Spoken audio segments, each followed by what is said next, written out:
Welcome to Stories from the Village of Nothing Much. Like easy listening, but for fiction. I'm Kathryn Nicolai. I write and read all the stories you'll hear on the Village of Nothing Much. Audio engineering and sound design is by Bob Wittersheim. And you can subscribe to an ad-free experience through the link in our bio. You'll also get ad-free and bonus episodes of my sleep podcast, Nothing Much Happens, as part of your subscription.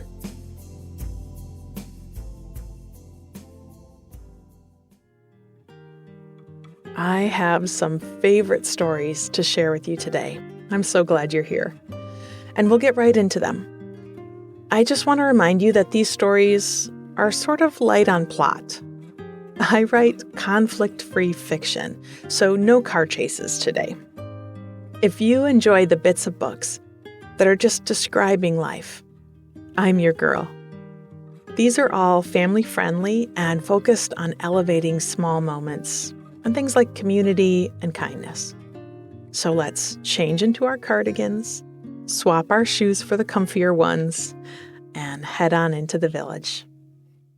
And just because I bet it will feel good, take a big breath in through your nose and sigh from your mouth.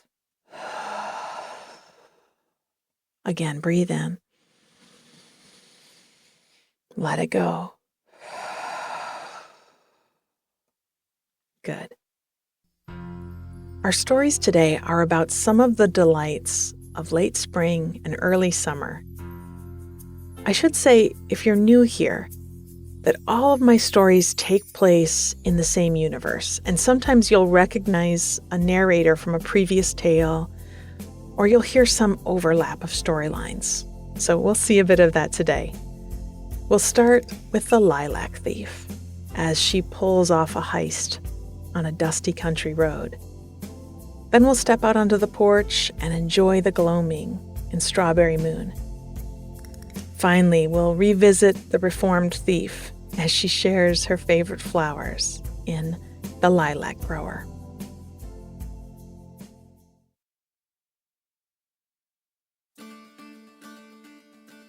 The Lilac Thief. There are only a few days of the spring when you can step out of the door and smell them on every passing breeze. So bright and sweet that there's nothing to do but plant your feet and take a slow, deep breath to try to store their scent deep inside for another year. The lilacs. I remember as a child, pressing my face into their soft blooms, dew coming away on my cheeks, and wondering how something could smell like that and look like that and grow so abundantly and be allowed. It seemed too good, too perfectly aligned with what was pleasing to just occur naturally. But I guess there is a catch with lilacs. They only bloom once a year, and they don't last long. In fact, they're best enjoyed on the tree. When you cut them and bring them inside, they soon wilt and dry up, and their sweet scent fades. Still, I couldn't help myself. I would try to be surrounded by them for as long as possible each spring. And that meant taking matters into my own hands, and possibly some very gentle trespassing. You see, I am a lilac thief. I don't strike at random. My crimes aren't ham-fisted or even much noticed. I'm a subtle thief. I plan when and where and make my getaway before anyone is the wiser. When I walk my neighborhood, I might casually reach up for a stray blossom, creeping through the slats of a fence, and just as casually tuck it into the flag of a mailbox for someone to find later. But I know better than to pull a real heist so close to home. For that, I packed a kit into my car, wicker basket, garden gloves, twine, and a small set of pruning shears. I dressed inconspicuously and drove into the countryside. There was an old farmhouse, long abandoned, on a dirt road that I knew well.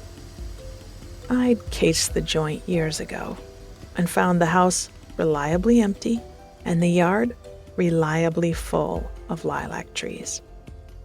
I parked my car on the edge of the road to give myself a bit of plausible deniability. After all, perhaps I'd just had a spot of car trouble and was letting an overheated engine cool down. I had stopped to smell the roses, as it were. I chuckled to myself as I took my kit from the back seat, master criminal that I was, and made my way down the long and dusty drive that led to the house.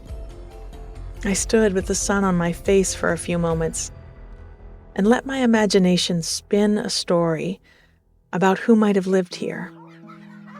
I thought of kids running through the vegetable patch, a pack of family dogs racing with them, sparklers on the 4th of July, a kitchen with rows of freshly canned pickles laid out on cotton towels, a tree planted to mark a special day 100 years ago that grew to the one I looked at now. The house had a large wraparound porch, and though the stairs had a few missing boards and the paint was chipped and faded, I could tell it had been a beloved place in its time. I followed my nose to the large row of lilacs, put on my gloves, and opened my shears. The blossoms were so full and heavy that their stems struggled to stay upright, and I set my basket down and started to relieve them of their burden. I took time to notice each small bloom, drank deep the smell, and patiently waited for bees to shift from one flower to the next. I filled my basket till it nearly overflowed, and still the bushes seemed as full as they had been when I started. I kicked my way back down the drive, and with a surreptitious look up and down the road, I smuggled my goods back into the car and made my getaway. All that stealing had made me thirsty, and I was craving a cold brew coffee from a little cafe near my house. I decided to bring my basket with me and found a seat at a tiny table outside.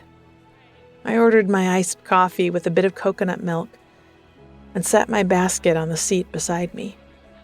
I picked through the stems, making small bouquets and tying them up with twine. Some were for me, and some I'd leave on the doorsteps of friends. "Did you steal those lilacs?" asked a voice from behind me. I turned to see an older man with gray hair and bright eyes looking at me over his cup of coffee. "What lilacs?" I asked innocently. He winked at me and touched his finger to the side of his nose. "Takes one to know one," he said. I laughed out loud and passed him over a bundle of flowers. He pressed them to his face and took a deep breath in, let it out in a contented sigh. We chatted for a few minutes about some of our favorite spots. He told me about a place by the highway, and I told him about a tree behind the library. He lifted the bouquet to thank me, and I carried my basket out to divvy up the rest of my plunder among friends and strangers on my way back home.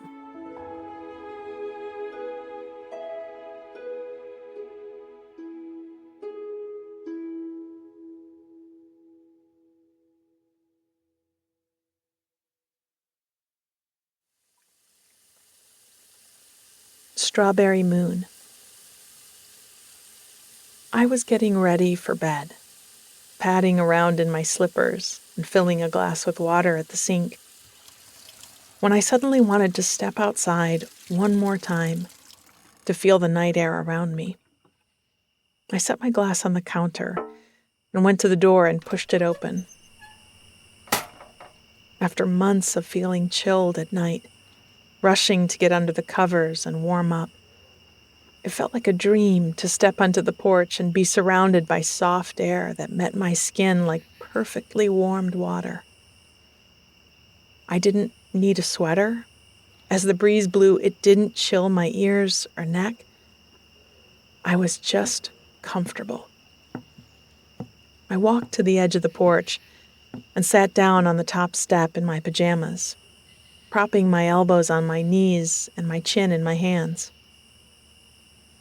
I closed my eyes for a time, listening to the nighttime buzz of insects and the songs of drowsy birds.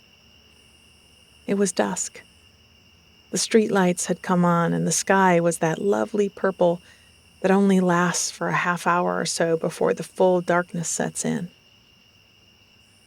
In the house across the street, a few lights were on here and there, and I was comforted to think about my neighbors finishing up the dinner dishes, stretching out on a sofa to watch something, or tucking in early with a book to read.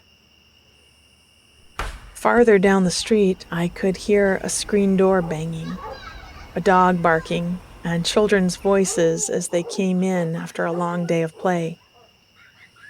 And I was sure that up and down the block, others like me were sitting on their porches, the porch light off so as not to attract the bugs, and just enjoying the peace of the gloaming. I sat there for quite a while, not a moment of it bored or distracted, just letting the breeze waft over me. I'm thinking of all the summer evenings I had done this since I was a child.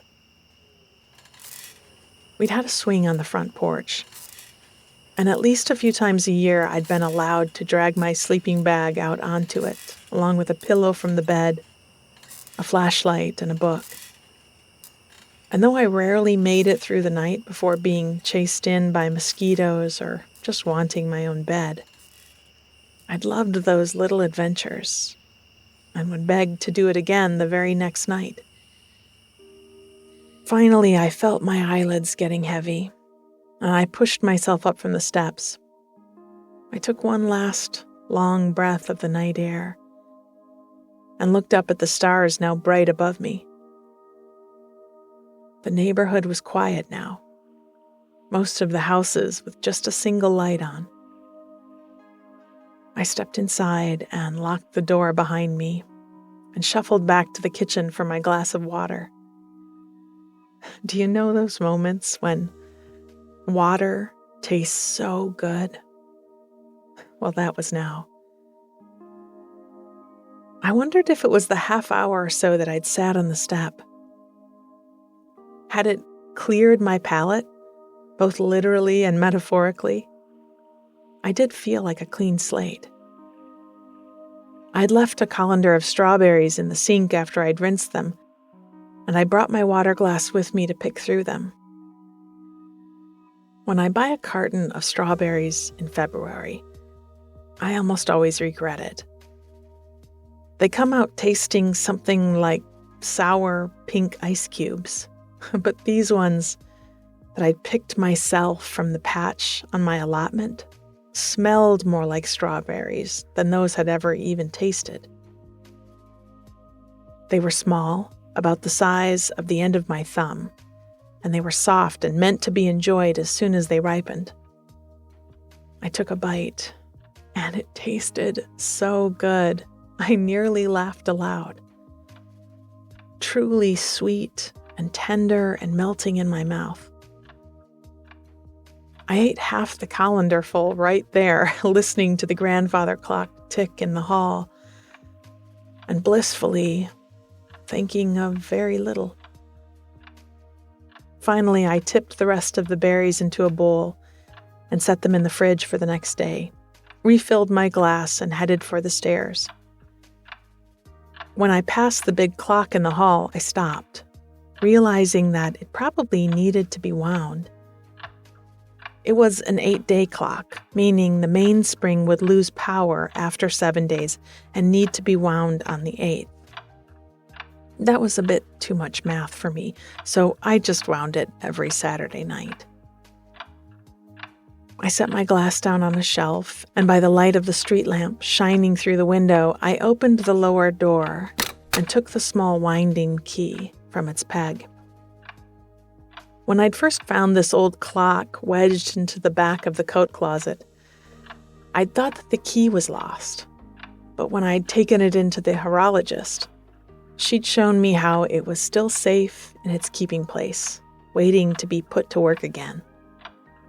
The clockwork, on the other hand, was missing a few pieces and had to be taken apart completely, cleaned in clock cleaning fluid, and painstakingly put back together with replacement parts along the way, but it ran perfectly now. I opened the beveled glass cover on the clock face and fitted the winding key into its spot and began to wind. I'd been timid about this part when I'd first taken up winding duty, having always heard that it was dangerous to overwind a clock. But the horologist assured me that it couldn't actually be overwound, and that overwinding was likely clockmaker speak for, "It's broken, but I can fix it." So when the key was tight, I took it out, hung it back on its peg. I closed the glass cover and looked at the moon dial, a feature not all clocks have, but luckily this one did, which showed the position of the moon in the sky. A full moon was just a few days away, and I smiled, still tasting the sweetness on my tongue, remembering that this moon was called the strawberry moon. I reached for my glass and climbed the stairs. In my bedroom, the windows were open, and it felt a bit like stepping back to the porch. Cool, sweet air on my bed awaited me. Not wanting to turn on a light, and in tribute to those front porch swing sleepovers of my childhood, I fished in the drawer until I found a small flashlight and propped up in bed to read my book until I fell asleep.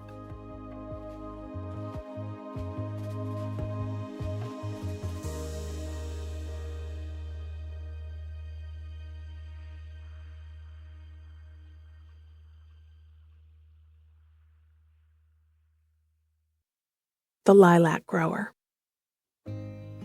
One day, you're young, driving through the countryside, surreptitiously swiping stems of lilacs from overgrown shrubs on abandoned farms, without a care in the world. And the next day, you're a bit older, you've bought one of those abandoned farms yourself, and you're growing enough lilacs for the whole county, still without a care in the world. It's true. It's all true. I have been a lilac devotee since I was a teenager, first swept up into the romance of how beautiful and sweetly scented and short-lived these flowers are. And each spring, I found myself venturing out discreetly but determinedly to scavenge enough stems to fill a few vases. Along the way, I'd found some very good spots to snip away where no one would miss them.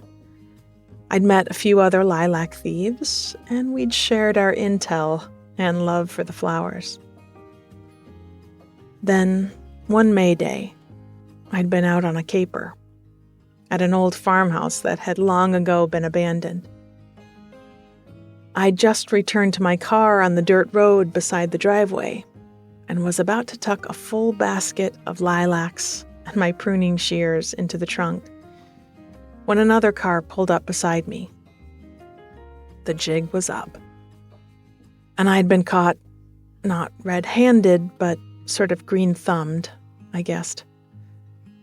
A woman with silver hair, bundled up in a scarf, and a sparkle in her eyes stepped out of her car and crossed her arms over her chest, tilting her head to one side in a question.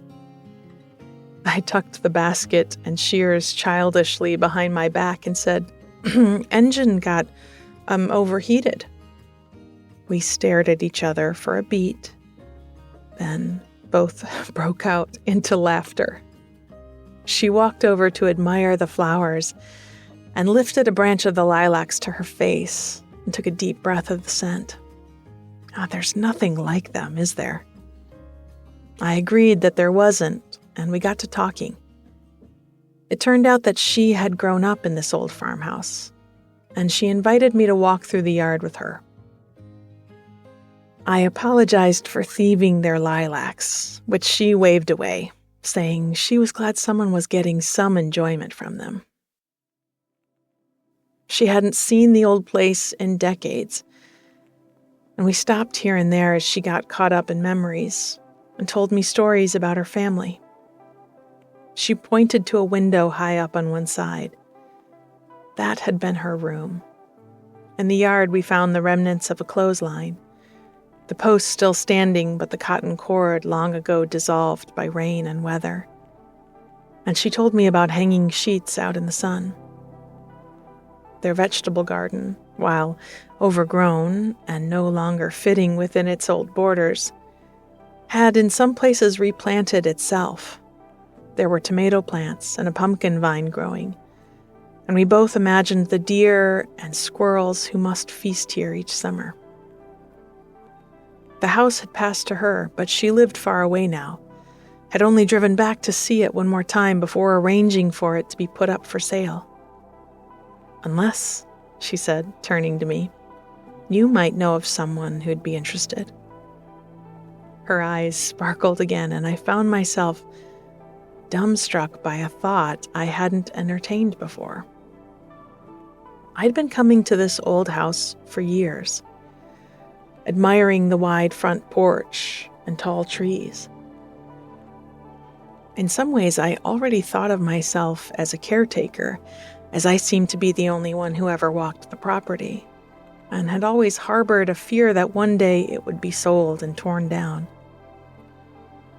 Just then, I didn't know how I would do it, but I was sure that this would be my home. After that day, there had been many more conversations between the two of us. Some were history lessons, passing on the stories of the house and the people who lived there. We both cared about such things, and some conversations were negotiations. The house needed a good deal of work, but in the end we were able to agree on a price, and a few weeks later, it was mine.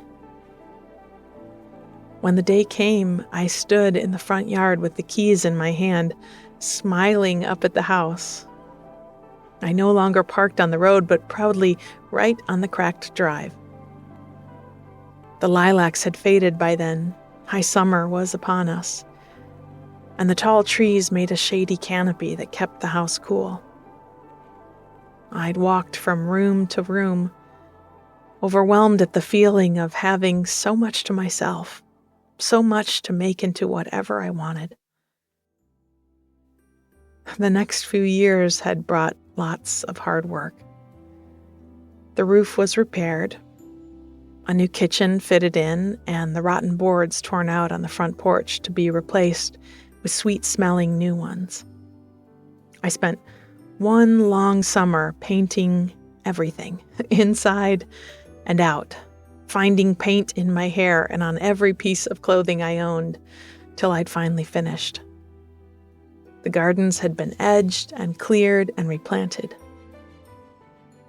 The clothesline was rehung, and I added a patio beside it where I could sit and watch the hummingbirds in the morning. Along with all of this, I added something I'd envisaged that first day when I'd been caught with my full basket, and that was more lilacs. After all, they had brought me here, to my home, and I wanted to share them. I planted a long row of lilac trees and bushes, different colors and varieties, all along the road. And within a few years, they had grown to be thick and hardy and to produce a sea of flowers each spring. Along the line of lilacs, a neighbor had helped me build a small stand like the kind you might buy corn or tomatoes from in the summer. And I stocked it with old baskets and cloth sacks, a few pairs of shears and gardening gloves. Across the front, I'd added a sign that I'd painted by hand, kneeling on an old sheet spread out in the grass. It said, "Free lilacs. Gentle trespassers will not be prosecuted." And on the warm days of spring, when the lilacs were blooming, folks came. The word got out. I'd spot a row of cars parked along the street and might step out with a cup of coffee in hand to chat with those who had come to gather some beauty from a place that had once been a secret.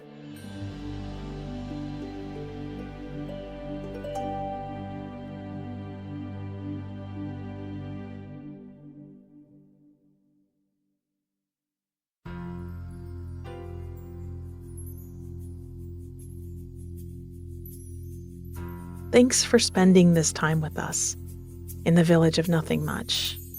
May we all this week enjoy the scent of fresh blooms, the taste of clear cold water, and the feeling of sharing something beloved with others.